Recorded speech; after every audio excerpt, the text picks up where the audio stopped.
Hello నమస్తే welcome back to my channel Tirupalu చిన్ని vlogs.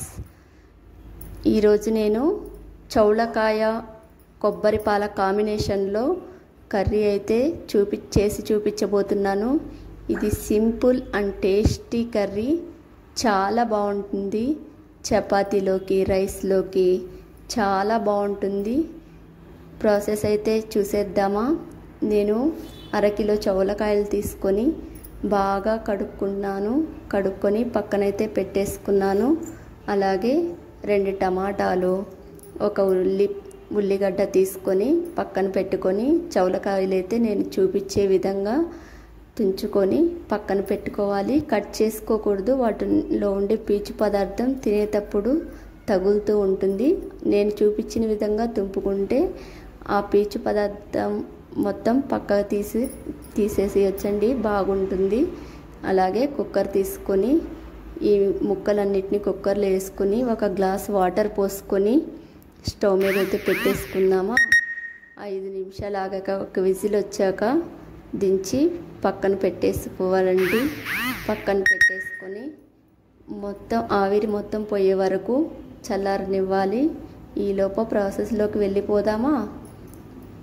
Mixie jar తీసుకొని 1 కప్పు ఎండు కొబ్బరి ముక్కలు అయితే తీసుకొని మిక్సీ 1 గ్లాస్ వాటర్ పోసుకొని మెత్తగా గ్రైండ్ చేసుకొని పాలనైతే తీసుకొని పక్కన పెట్టేసుకున్నానండి. స్టవ్ మీద ప్యాన్ పెట్టుకొని హీట్ అయ్యాక 4 టేబుల్ స్పూన్ల ఆయిల్ వేసాను.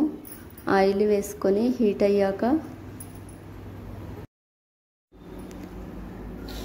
ఆయిల్ హీట్ అయ్యాక పోపు దినుసులు, ఎండుమిర్చి, 2 పచ్చిమిర్చి, ఉల్లిపాయలు వేసుకొని బాగా వేపుకోవాలి.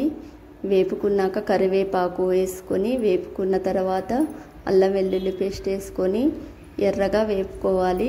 2 టమాటాలు కట్ చేసి పెట్టుకున్నాం కదా, అవి కూడా వేసుకొని ఉప్పు పసుపు వేసుకొని మెత్తగా అయ్యే వరకు వేపుకోవాలి. వేపుకున్న తర్వాత కారం వేసుకోవాలి. కారం వేసుకొని బాగా ఫ్రై అవ్వనిచ్చాక కొబ్బరి పాలు అయితే పోసేసుకోవాలి.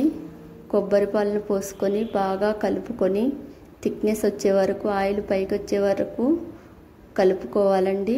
ఆయిల్ పైకి అయితే వచ్చేసింది. ఇప్పుడు మనం ఉడికించి పెట్టుకున్న గోకరకాయల్ని తీసుకొని బాండిల్లో అయితే వేసేసుకున్నాము. వేసుకొని బాగా కలపాలి. కొంచెం చింతపండు రసం అయితే వేసుకోవాలి. వేసుకొని బాగా కలుపుకొని 1 గ్లాస్ వాటర్ వేసుకొని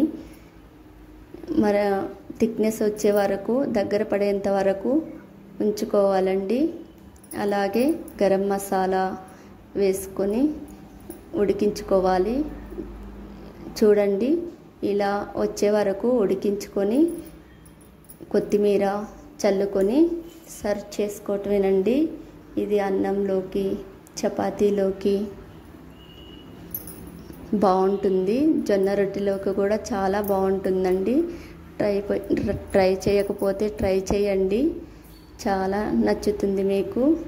అలాగే షేర్ చేయండి, కామెంట్ చేయండి. సబ్స్క్రైబ్ చేసుకొని వాళ్ళుంటే సబ్స్క్రైబ్ చేసుకోండి. బెల్ ఐకాన్ని క్లిక్ చేయండి. బాయ్.